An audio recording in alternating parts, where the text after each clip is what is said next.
Buenas tardes, hermanos.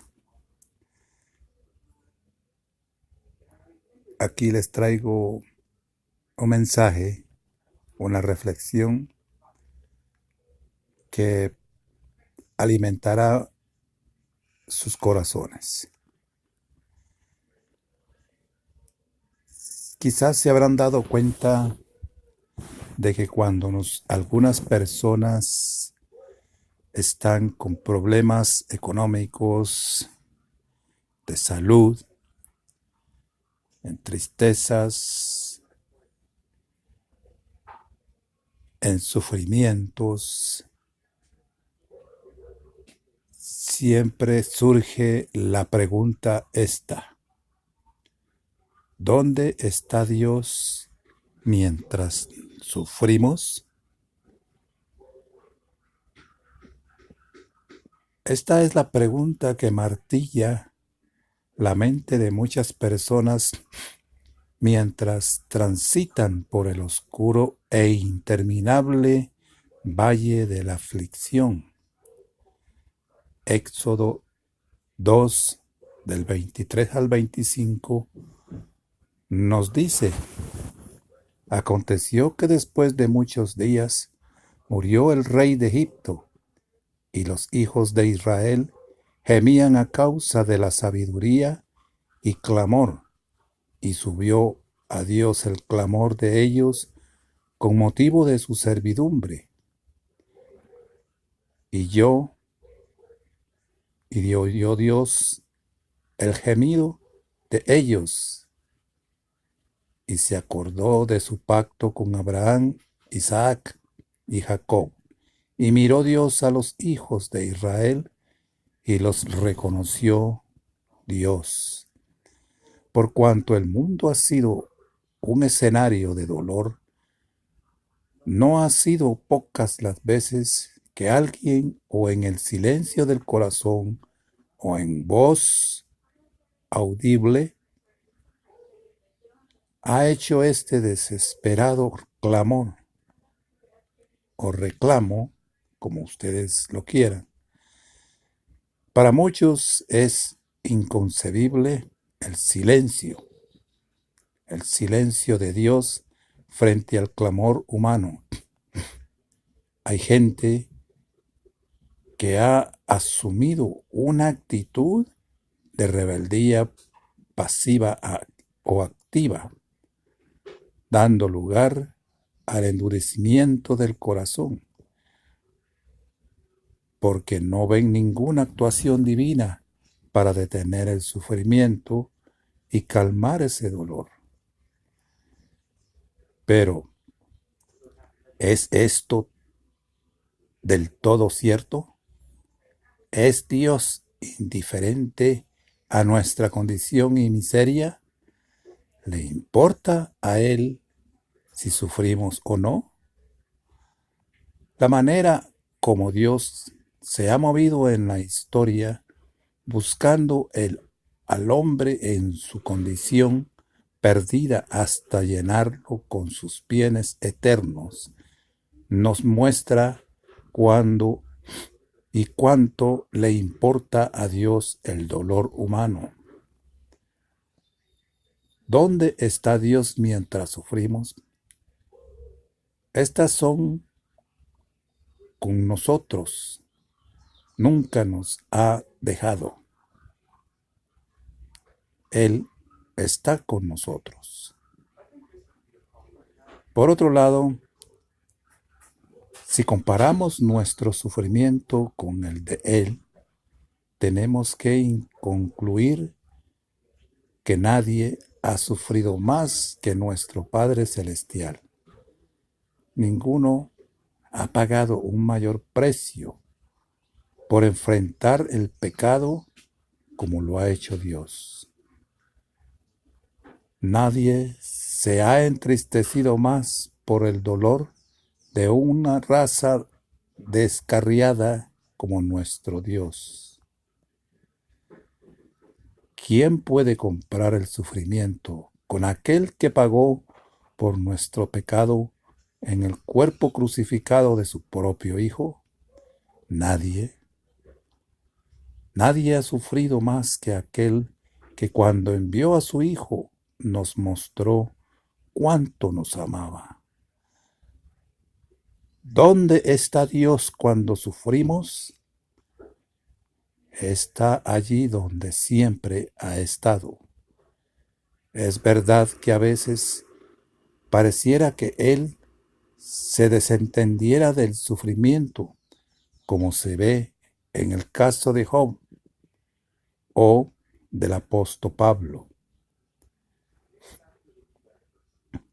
Pero de acuerdo a los resultados, esa es la manera como Dios trabaja en el carácter y cómo puede utilizar la situación para bendecirnos más abundantemente. De modo, pues, que el sufrimiento no le es indiferente. En el presente pasaje tenemos a un Dios que se hace presente cuando su pueblo está pasando por la más dura prueba de esclavitud. Hay una serie de verbos que nos muestran la actividad de Dios para indicarnos dónde está Él mientras su pueblo sufre. El clamor del sufrimiento sube a su presencia. Aconteció que después de muchos días murió el rey de Egipto, y los hijos de Israel gemían a causa de la servidumbre y clamor, y subió a Dios el clamor de ellos con motivo de su servidumbre. El estado de esclavitud y opresión al que se enfrentó Israel en Egipto tuvo que ser uno de los peores que raza alguno haya experimentado en la historia, y se toma en cuenta que el rey bondadoso y sensible que surgió en Egipto había muerto unos 400 años atrás, levantándose después de él muchos reyes insensibles, y luego la amenaza que representaba Israel para los egipcios, debido a su crecimiento y progreso. La mano con la que fueron sometidos tuvo que ser férrea e inclemente, de modo que en su amarga servidumbre los israelitas clamaron pidiendo auxilio, y ese clamor llegó hasta el cielo, como dice el verso 23. Lo que pasó el pueblo de Israel en Egipto nos recuerda que este es un mundo de clamor. Muchos de los clamores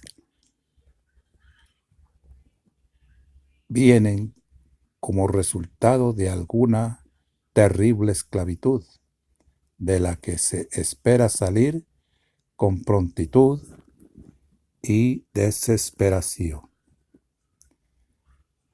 El enfermo clama porque se calme o se le quite su dolor. El preso clama por quedar libre de su prisión. El hombre o la mujer claman porque quieren quedar libre de alguna pasión indebida. Lo mismo hace el joven que ha quedado atrapado en las garras de alguna esclavitud o de algún esclavizante vicio. Hay clamores en la familia por la actitud de infidelidad de alguno de los cónyuges. Hay padres que están clamando por la actitud desobediente e irresponsable de sus hijos.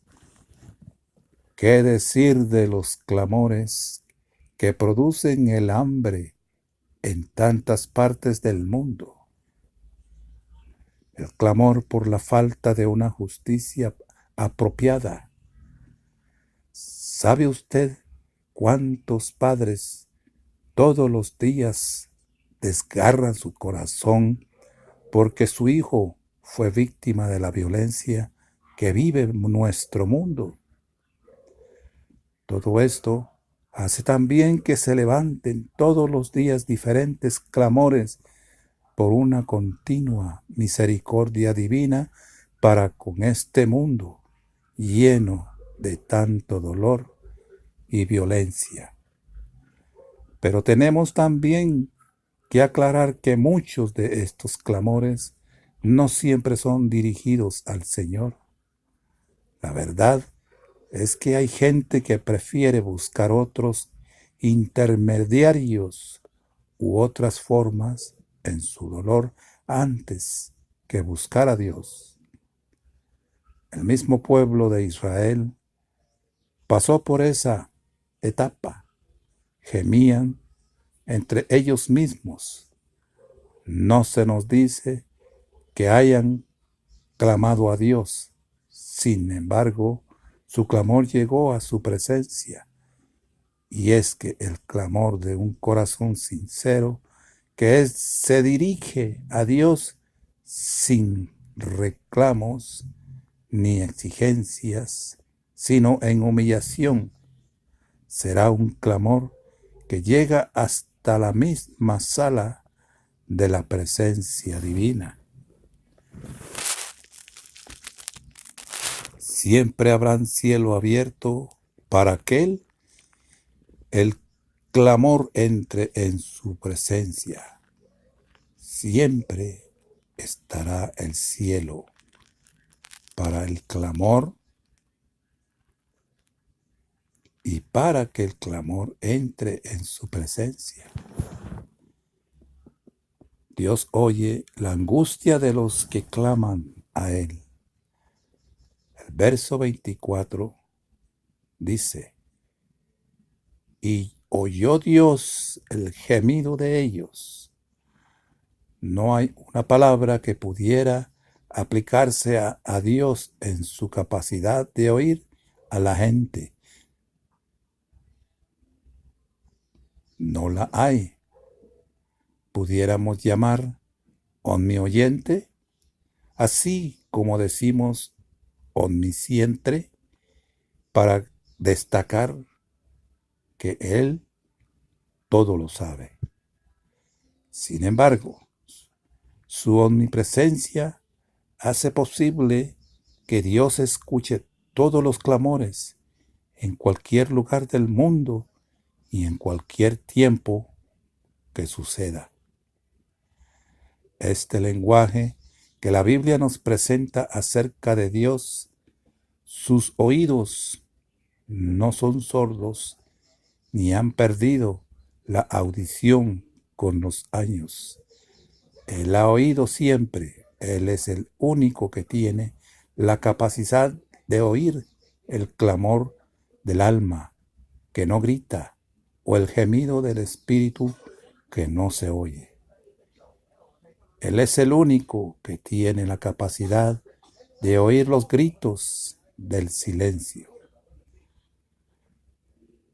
Cuando Dios llamó a Moisés como el libertador de su propio pueblo, le dijo que no, y le dijo que él ya había oído el clamor de Israel a causa de sus actos y que había descendido para liberarlos.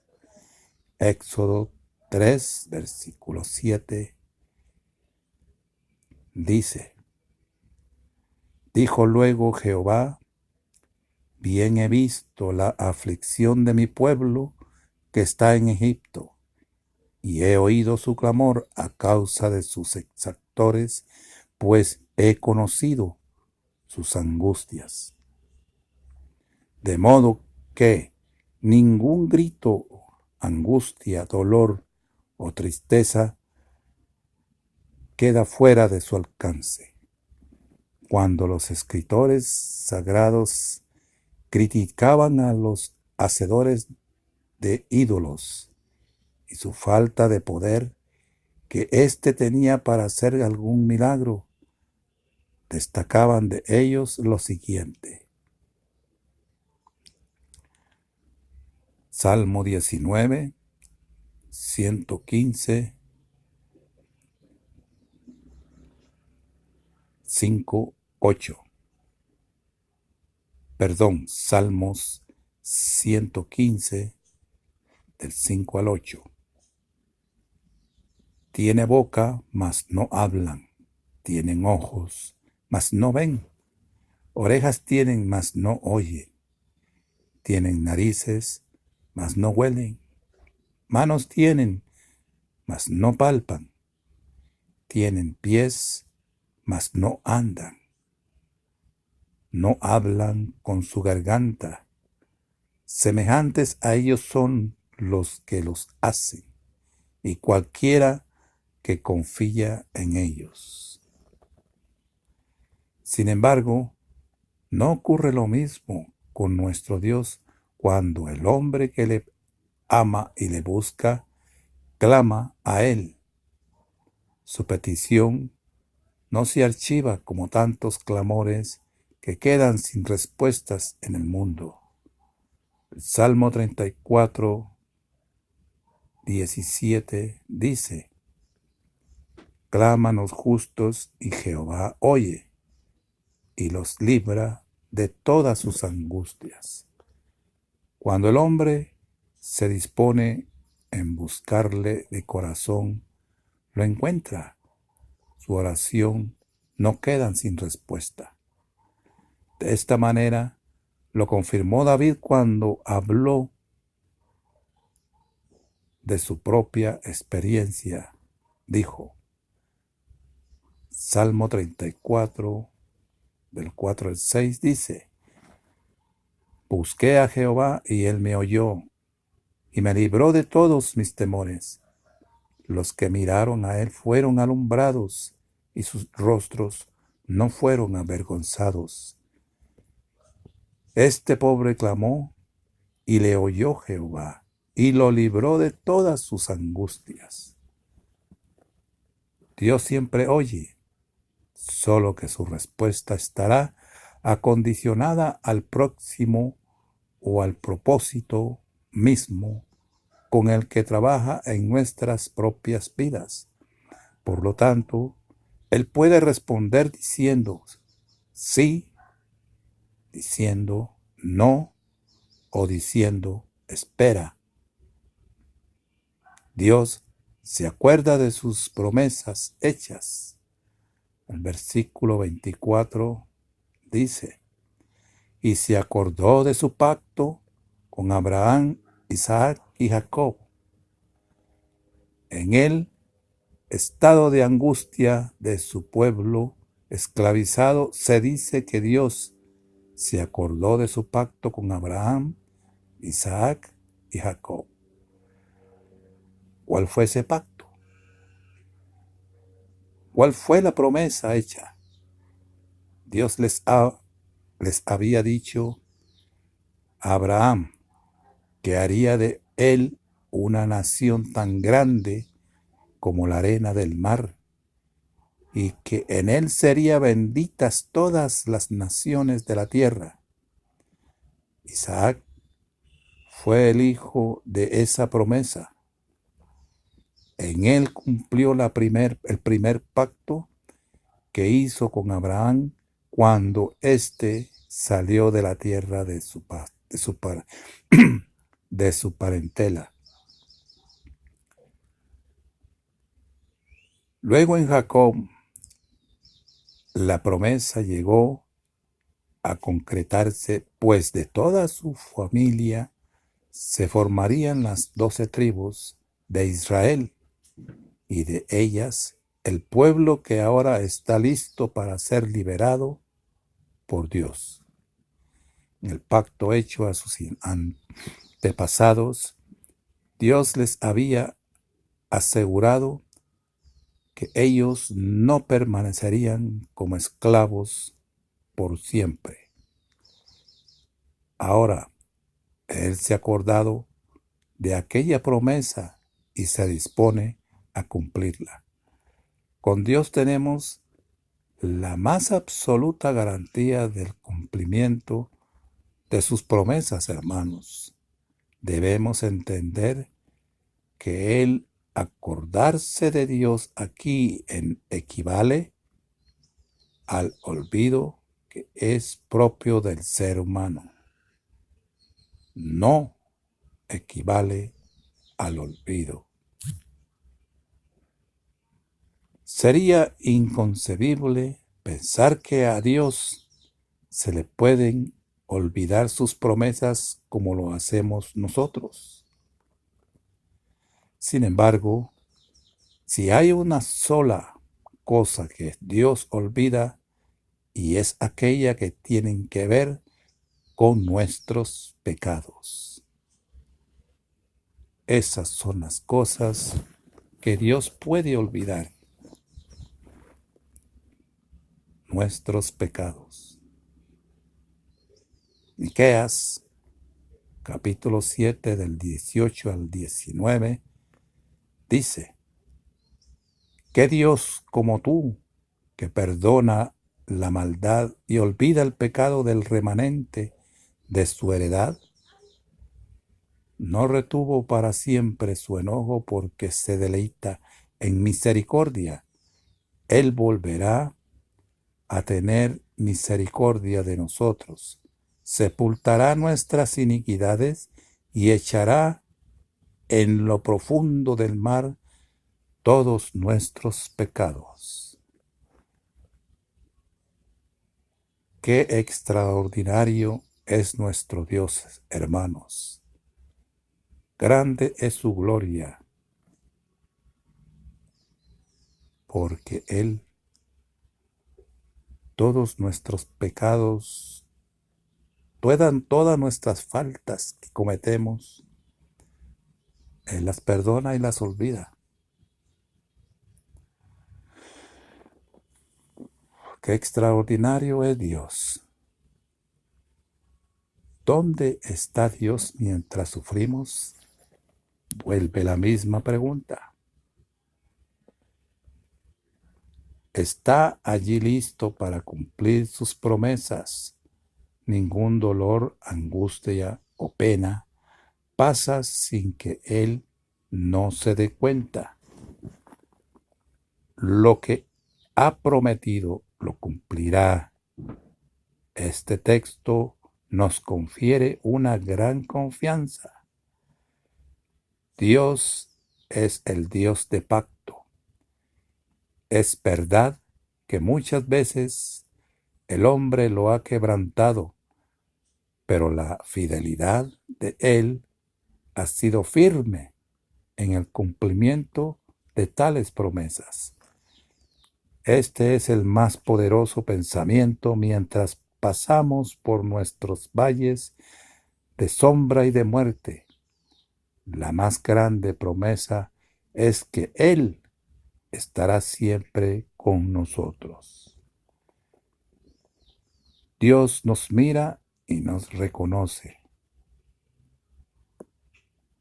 El versículo 25 dice: y miró Dios a los hijos de Israel y los reconoció Dios.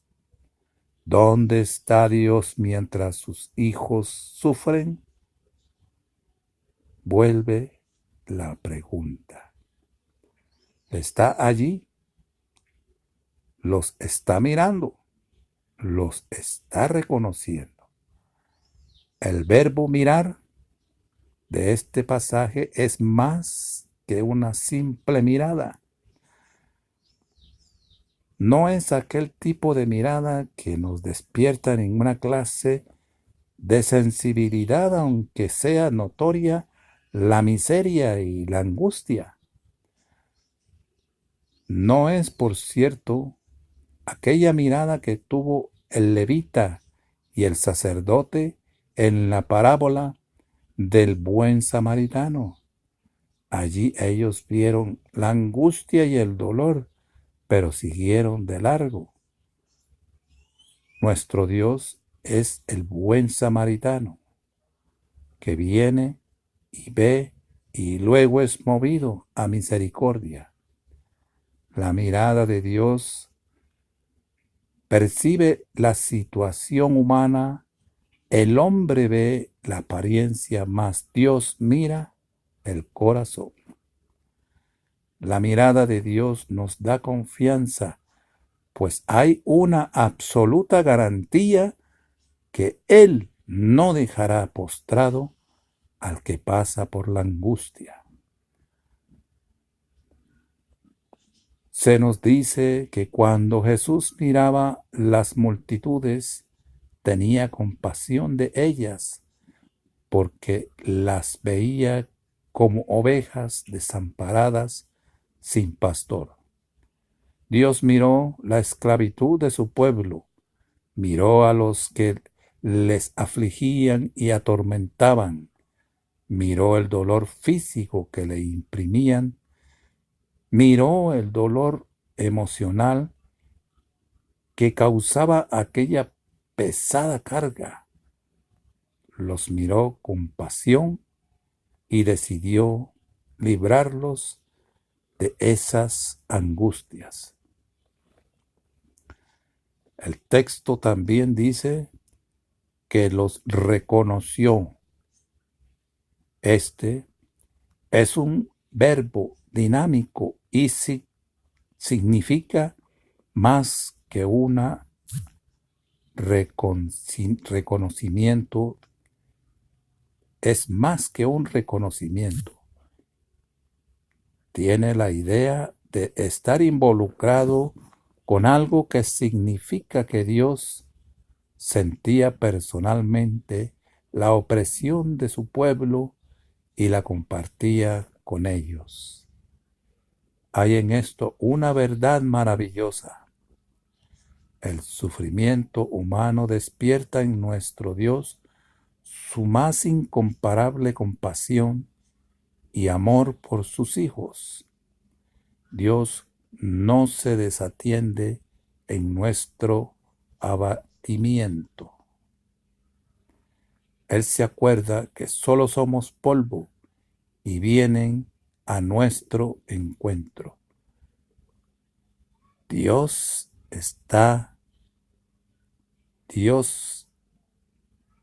¿dónde estás mientras sufrimos? Está más cerca de lo que nosotros podemos imaginarnos. Una conclusión. Bien vale la pena citar lo que dijo el salmista, quien en su momento de angustia se hizo las preguntas propias de un ser humano cuando pasa por esos momentos por los que nadie quisiera pasar.